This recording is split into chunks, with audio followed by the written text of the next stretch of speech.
Boa tarde, pessoal. Muito obrigada por vocês estarem aqui com a gente mais uma vez. Hoje a Ivana está comigo. Muito obrigada pelo convite, Uli. E nós vamos falar um pouquinho hoje sobre alienação parental. E nós também temos aqui no estúdio a netinha da Ivana, que é a Maitê, que já trabalhou aqui, já mexeu com os bonequinhos, já colocou a família dela de uma forma super bacana, né? E hoje nós vamos falar um pouquinho sobre alienação parental.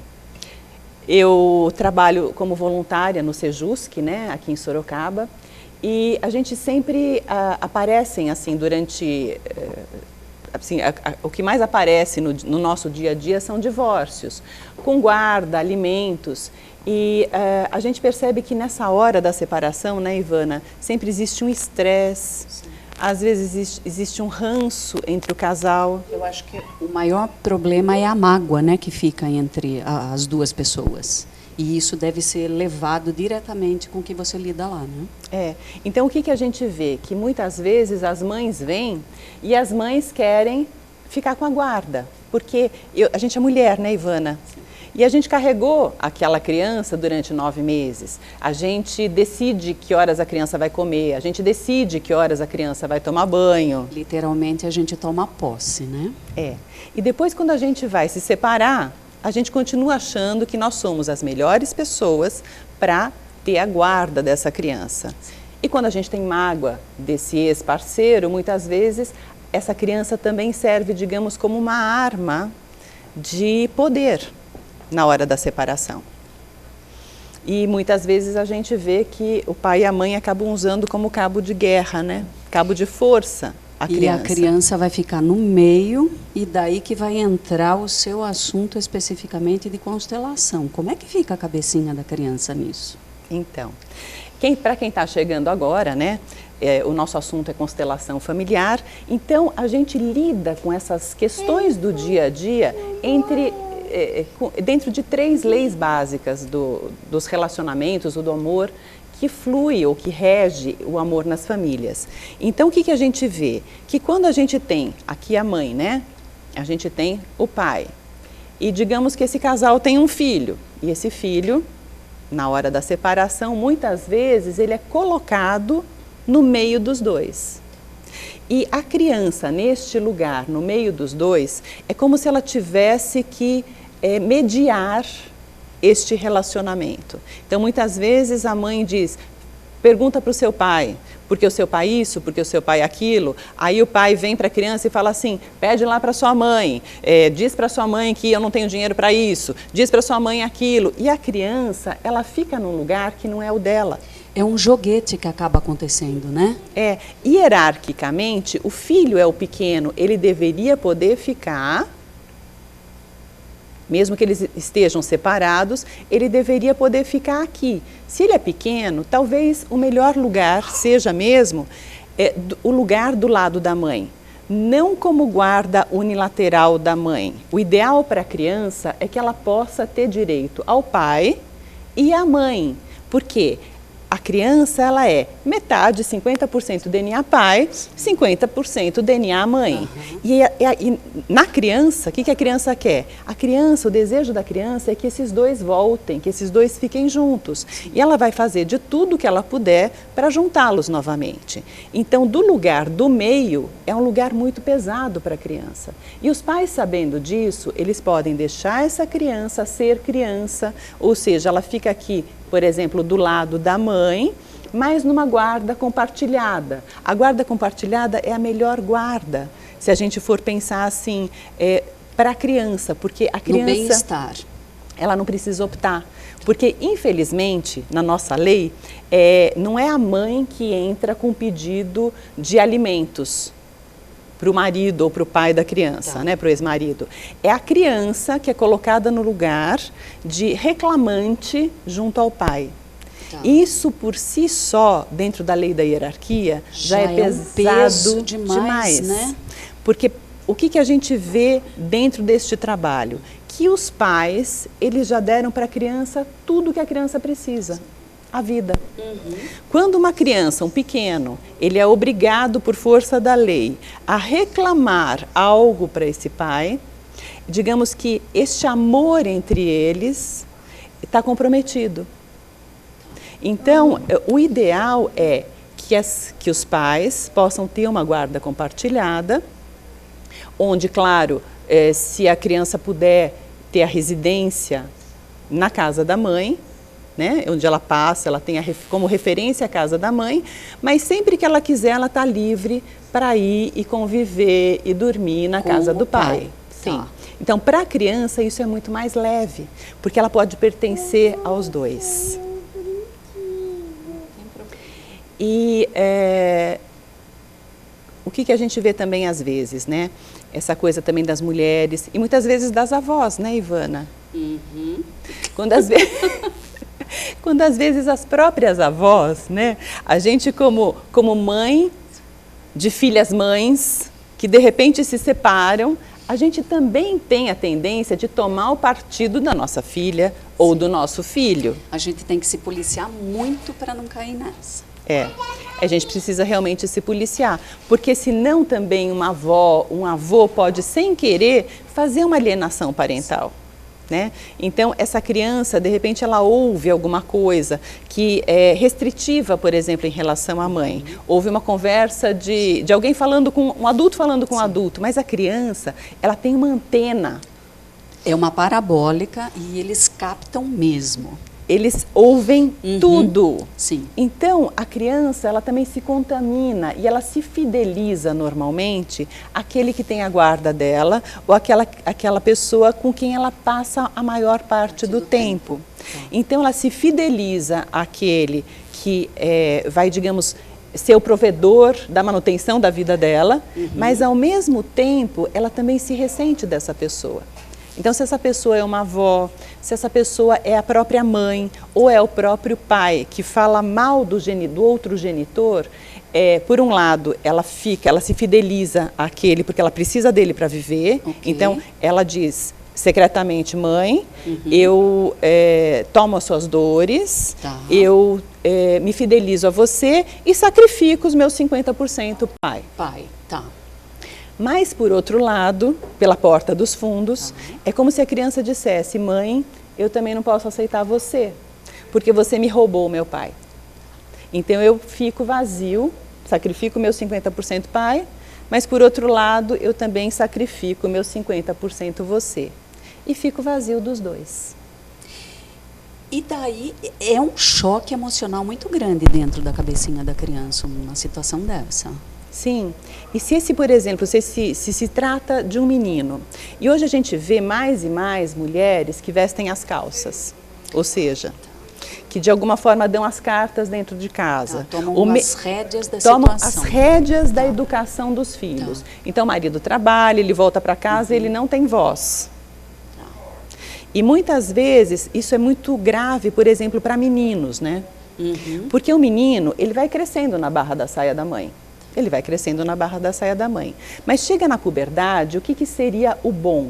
Que este menino pudesse sair da barra da saia da mãe e ser jogado na esfera de atuação do masculino para ele aprender a ser homem com o pai. Nas tribos indígenas acontece isso, né? Que tem, inclusive, o ritual de passagem. Exatamente, que os homens vão lá de noite, roubam os meninos, né, da tenda das mulheres, elas fazem uma encenação de choro e tudo e tal, e eles levam para a floresta. Na floresta eles vão ali passar medo, passar fome, passar frio e vão voltar homens. E nunca mais eles vão dormir na tenda das mulheres e vão ser homens. Homens, efetivamente. A gente tinha um pouco disso ainda no serviço militar. Mas hoje em dia isso já está muito deturpado, já está muito diluído. Quer dizer, a gente não tem mais esse ritual de passagem. Que delícia! Então, o que acontece assim, né? Como isso não acontece, e muitas vezes essas mães meio que colocam muitos dos meninos no lugar de, quase que de marido. Esses meninos, eles sacrificam esse pai dentro deles, eles ficam vazios de pai. No caso de uma separação, quando de repente existe um pai realmente problemático e essa mãe fica falando dos defeitos do pai, acontece exatamente aquilo que a gente falou. Ele se fideliza a essa mãe, ele sacrifica o pai, mas ele se ressente profundamente porque essa mãe roubou o pai dele. E no caso, principalmente dos meninos, das meninas também, mas principalmente no caso de meninos, isso predispõe às adicções, os vícios. Então toda a raiz dos vícios, sejam drogas, seja jogo, compulsão por sexo, bebida, cigarros e... Sim, tem a sua raiz em falta de pai. Porque falta o pai. Tá. E hoje em dia, né, nessa geração, nessa época agora, nós estamos muito... o maior excluído, porque dentro das 3 leis, né, das constelações, a lei do pertencimento, que diz que todo mundo tem direito a pertencer ao seu sistema familiar. Tá. E que as encrencas acontecem onde existem as exclusões. O grande excluído na nossa sociedade, nesse momento, é o pai. É o masculino. É o pai. Tá. O pai é o grande excluído, porque de alguma forma ele deixou espaço, ele abriu espaço para as mulheres, né? E uma mulher, ela cuida, ela choca. E se o pai não for lá roubar esse menino para tirar ele da esfera de atuação desta mulher, ele não vai sair. Só que os nossos homens também, atualmente, né, os homens adultos hoje, muitos deles cresceram só com mãe. E eles não sabem como fazer, por exemplo, para roubar esse menino. Nem sabem que ele precisa disso. E a gente vai tendo um vazio crônico de homens. E aí a gente vê, de repente, assim, a dificuldade dos homens em amadurecerem e encontrarem o seu lugar na vida. E tudo isso acaba tendo a sua raiz nessas encrencas familiares. E no caso das meninas, né? A gente às vezes vê também que a menina, quando ela nasce, ela tem uma tendência a grudar mais no pai, né? Então o pai é o primeiro namorado, ela meio que disputa um pouco o pai com a mãe. E isso também é muito bom numa primeira fase, porque uma menina que namora o pai, digamos assim, no sentido de que abraça o pai, senta no colo do pai, e o pai vai tratar essa menina com respeito, ela vai aprender com respeito o que é essa coisa do pegar, de pele, de abraço e tudo isso. Então ela vai aprender com o pai esse carinho. E as meninas que têm um pai muito presente, dificilmente elas vão procurar namoradinho cedo ou vão procurar sexo cedo. Elas são muito mais equilibradas e nutridas emocionalmente do que as meninas que ficaram sem pai. Avaliarem um momento mais adequado para esse tipo de relacionamento, já que elas foram supridas disso pelo pai. Exatamente. É isso? Elas não precisam procurar o pai fora, o masculino fora, no sentido dessa energia de pai, porque elas estão supridas. Agora também tem uma coisa que as meninas fazem, que as meninas também, como elas disputam com a mãe, chega na época da adolescência, 12, 13 anos, também é muito bom se este pai, né, que está, digamos assim, a menina se fideliza mais ao pai, que este pai, quando essa menina cresce, quando ela está lá com seus 12, 13 anos, que ele também diga para ela: filha, você é quase tão linda quanto a sua mãe. Porque isso empurra a filha de volta para o lugar de filha. Tá. Então é como se ela dissesse: epa, peraí, eu não estou com essa bola toda, eu sou filha. Então eu vou aprender com a minha mãe a ser tão linda quanto ela. Porque aí eu vou aprender a ser mulher como ela, e um homem como meu pai vai me desejar para mulher. Então são essas dinâmicas amorosas, né, que acontecem nas famílias. E é muito bom quando elas acontecem de uma forma íntegra, inteira, madura. E por isso que é muito bom a gente saber dessas leis amorosas. Porque o fato da gente saber o que acontece traz pra gente, dá pra gente repertório para a gente poder trabalhar com isso em casa. Então, se eu tenho uma menina que disputa comigo, eu não vou bater de frente com ela. Eu vou dizer para meu marido: escuta, está na hora de você dizer para ela que ela é quase tão linda quanto eu. De você botar ela no lugar dela, e eu também vou botar ela no lugar dela e vou dizer: escuta, você é filha. Nós chegamos primeiro. Graças ao meu encontro com o seu pai é que você está aqui. E do menino a mesma coisa. Graças ao seu encontro com meu pai é que você está aqui. E no caso, por exemplo, dessas encrencas que acontecem, desses filhos que estão vazios, né? como lidar com isso? Então, esse filho pequenininho, ele também cresceu, né? Ele está aqui. Tá. Como é que ele vai olhar para isso? Ele também poder olhar para essa mãe e dizer: mãe, foi muito difícil. Eu prestei um serviço para você, eu me enchi de razões, me enchi de julgamentos, mas isto tudo não é da minha conta, porque eu sou pequeno. Então eu devolvo para você o que é seu. Esse processo, Uli, ele acontece só se a pessoa tiver uma orientação.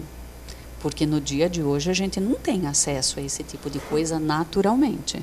Não Né? mesmo. E a gente julga, a gente se enche de julgamentos. Minha mãe foi possessiva, foi isso, foi aquilo, foi muito difícil com ela. E é uma tendência do ser humano jogar a carga da culpa do outro. A gente nunca tem culpa. Sim. Sempre é o outro, né? Então, nesse tipo de dinâmica, como que a gente consegue chegar até isso? É através da constelação. Através da constelação. A constelação é uma das ferramentas, né? Uma das. Existem muitas ferramentas, mas é uma ferramenta muito eficiente. Sim. Né? Porque que olhar que a gente dá aqui? Esta mãe, ela também não é saco vazio. Ela também tem paz. E aonde é que esta mãe, digamos assim, encontra o preenchimento dela? Não é neste filho. E muitas vezes a mãe encrencou o filho justamente porque ela colocou ele no lugar errado. Então ela sacrificou esta relação. Às vezes as pessoas me dizem: puxa vida, a minha mãe, eu sou tão amiga da minha mãe, minha mãe é tão minha amiga, e de repente a pessoa tem depressão. Aí você fala: puxa vida, mas não dá pra gente ser amigo da nossa mãe, porque nós somos filhos dela. E o amigo, ele é uma relação de iguais, mesmo nível hierárquico. Eu tenho um amigo que ele e eu, amigo, nós chegamos ao mesmo tempo nessa amizade. Tá. Então, não existe um grande e um pequeno. Existem dois, independente da idade. Eu posso ter uma amiga de 70 anos, eu posso ter uma amiga de 14 anos, mas ela não é minha filha. Nós chegamos juntas numa amizade. Agora, quando a filha é colocada por esta mãe no lugar de confidente, no lugar de amiga, esta menina, ela sacrifica a relação dela com a mãe. A relação filha. A relação filha. Então, quando a gente diz: puxa vida, eu sou tão amiga da minha mãe, eu já penso: tem encrenca aí. Porque quem é que salva a minha mãe? Salva, entre aspas, os pais dela. Eles são a fonte da vida dela. E ela vai olhar para trás aqui, para essa geração, e é aqui que ela vai se preencher. Ela se preenche aqui. E numa constelação, quando a gente olha e vê o que aconteceu entre este pai e esta mãe da minha mãe, como é que foi esse relacionamento? Será que ela também foi colocada aqui, talvez como confidente do pai? Ou no meio do relacionamento deles e também não teve preenchimento, ela também não conseguiu se validar na metade DNA pai, metade DNA mãe. Mãe. Por quê? O que acontece? A vida, se a gente colocar, por exemplo, um bonequinho aqui. Um desses? Pode ser? Eu vou colocar um grande, só porque eu estou só com o celular aqui, eu preciso que ele aparente ser maior. Então, digamos que esse vermelho aqui é a vida. A vida é maior do que tudo. E a vida deu certo, geração após geração. Então, a vida ela passa dos grandes para os pequenos. Quando essa mãe, ou quando este filho que está, digamos assim, que tem a demanda, que quer olhar para por que o relacionamento dele com a mãe dele não fluiu e por que ele está tão cheio de razão, tão cheio de julgamentos, e ele quer ter um bom relacionamento, mas ele não consegue. Ele fala: eu não consigo. E ele realmente não consegue. Por quê? Quando existe um relacionamento difícil, né, o jeito vazio que eu encontrei na minha mãe, ele foi tão grande que eu fiquei tão no lugar errado, que isso me fez tanto mal, que eu quero distância. Por que eu quero distância? Porque é pesado demais para mim estar no lugar dos pais dela, ou estar no lugar de amigo dela e confidente dela, ou estar no lugar do meu pai para ela.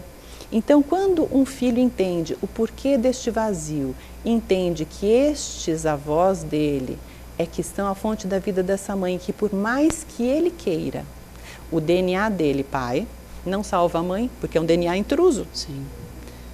Então, quando ele entende que por mais que ele ame essa mãe, por mais que ele tenha querido se colocar a serviço dela, isso não está na jurisdição dele, aí ele consegue largar. E a gente fala assim, você imagina, por exemplo, todas essas ideias, tudo isso que enche a minha cabeça, quer dizer, eu sei tudo da minha mãe, eu entendo todas as razões dela, eu sei de tudo isso, eu já vim em terapia, já tenho um bom diagnóstico e tal, mas o que acontece? Eu coloquei minha mãe na minha cerca, eu entendo tudo dela, eu sei tudo dela.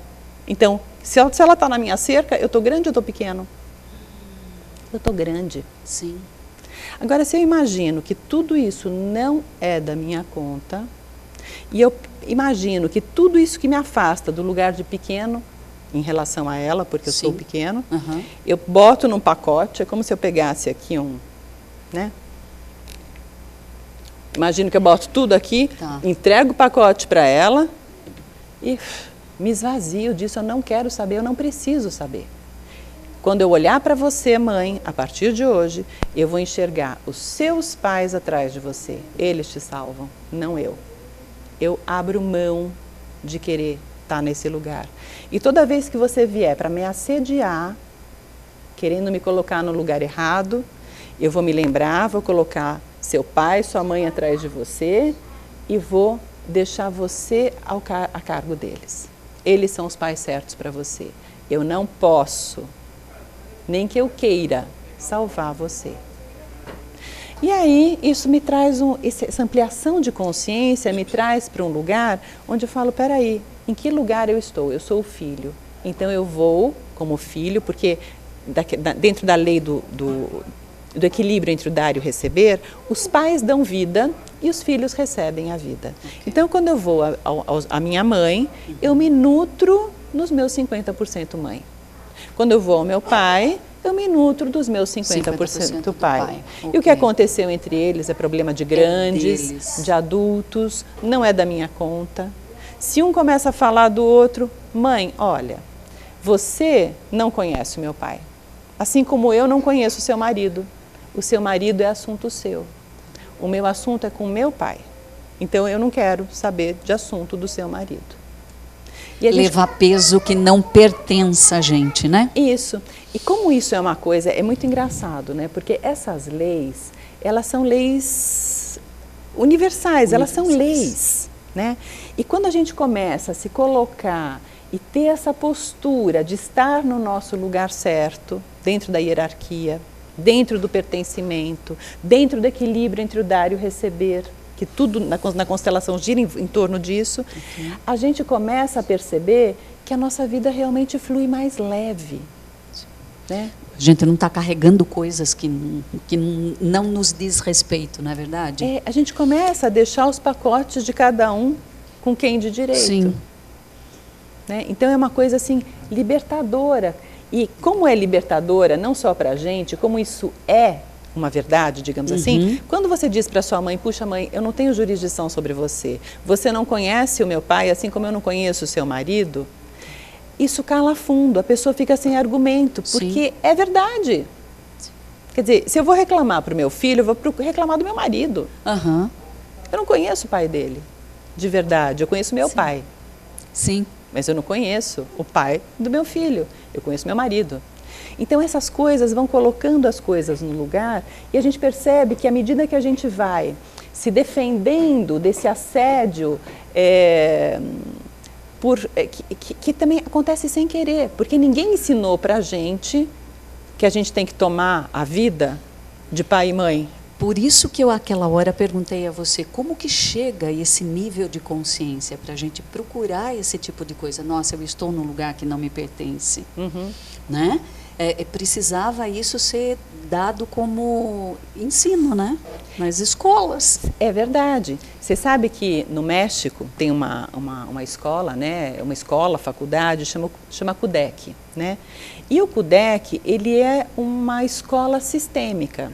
Então, desde o maternal até a faculdade, o final da faculdade, essas leis, elas já são ensinadas no berçário. Os pais são chamados e iniciados nesse pensamento sistêmico, né? E os funcionários da escola, tudo isso dentro desse pensamento sistêmico. A gente chama de pensamento sistêmico, né? E a gente percebe que realmente a vida flui completamente diferente, muito mais desemaranhada. A gente não precisa ficar provocando emaranhamentos, porque também é natural a gente chegar e de repente assediar um filho. Quer dizer, eu estou de repente, sei lá, com a guarda baixa, de mau humor, chateada por alguma coisa, e de repente a gente acaba descarregando, descontando, né, em filho, em marido, e de repente a pessoa fala, peraí, isso é assunto seu. Você vai me desculpar, mas eu volto daqui a pouco, a gente conversa, porque volta para você. Aí você fala, é verdade, tem razão. Ninguém é culpado por nada que me acontece, né? A minha responsabilidade é minha. Então, se eu estou vazia, quem é que me salva? Meu pai e minha mãe. Aonde é que eu adulteço? Em pai e mãe. Em pai e mãe. Tá. E esse negócio de adultecer também é uma coisa bacana. Acho que a gente, não vai dar para falar hoje. Nós vamos ter que falar. Não. Ai, que pena. Porque mas é muito legal, porque quando a gente recebe a vida, né, quando acontece a vida acontece na hora da concepção. Okay. O nascimento é a primeira confirmação de que tudo deu certo. Tá. Mas tudo isso é meio automático. A gente é expulsado do útero, né, e a gente nasceu. Mas a gente não tomou posse da vida. Quando é que a gente toma posse? Quando a gente valida os 50% mãe e 50% pai. E toda a nossa ancestralidade representada no nosso DNA. É aqui que a gente cresce, é aqui que a gente está forte, é aqui que a gente está inteiro. Então, esse validar o pai e a mãe é você ter essa consciência que eu sou feita de 50% e 50%. E é dizer assim, mãe, o teu lugar é aí. Não. Eu já recebi tudo de você, você já me deu tudo que eu preciso, a vida. Pai, você já me deu tudo que eu preciso, a vida. O resto não é da minha conta. Eu digo sim a tudo que eu recebi. A vida, do jeito que ela veio. E se eu faço algo de muito bom com isso, todos vocês ganham comigo. Tá. Eu faço em honra a todos. E isso é tomar posse e adultecer. Claro que tem, a gente vai conversando sobre isso, a gente vai entendendo quais são as dinâmicas, para a gente ir liberando aquilo que nos impede de dizer esse sim. Né? Porque a constelação acaba trazendo esses assuntos, onde a gente descobre por que é difícil para mim validar-me, né? Apesar de saber disso. Porque muitas vezes a pessoa fala, eu sei disso, mas como é que eu ponho racionalmente falando, exatamente. Tá ok. Tá ok. Mas como é que eu faço para sentir isso? E isso na constelação, a gente através dos movimentos dos representantes ou dos bonequinhos, a gente entende aonde aconteceu a encrenca, aonde está a dificuldade, libera isso e aí a gente consegue dizer sim. Perfeito. Né? Bom, então nós temos ainda uns minutinhos, mas eu te agradeço muito por você ter vindo. Eu que agradeço o convite e é fascinante toda vez que tem algum assunto de constelação, eu gosto. E muito obrigada pela oportunidade. Maitê, vem aqui. Obrigada. Para você ver também lá, dizer oi para sua mãe, que você esteve aqui hoje conosco. Oi. Não. Obrigada por você ter vindo com a vovó. Obrigada. E se vocês quiserem mais alguma informação, eu atendo aqui em Sorocaba, meu telefone é 15, né? 991 11 5467 e eu estou à disposição, eu faço constelação aqui no grupo uma vez por mês, em Itu uma vez por mês e individualmente com os bonequinhos também eu faço sempre com hora marcada, então vocês podem também pelo WhatsApp, alguma dúvida, alguma questão que vocês tenham.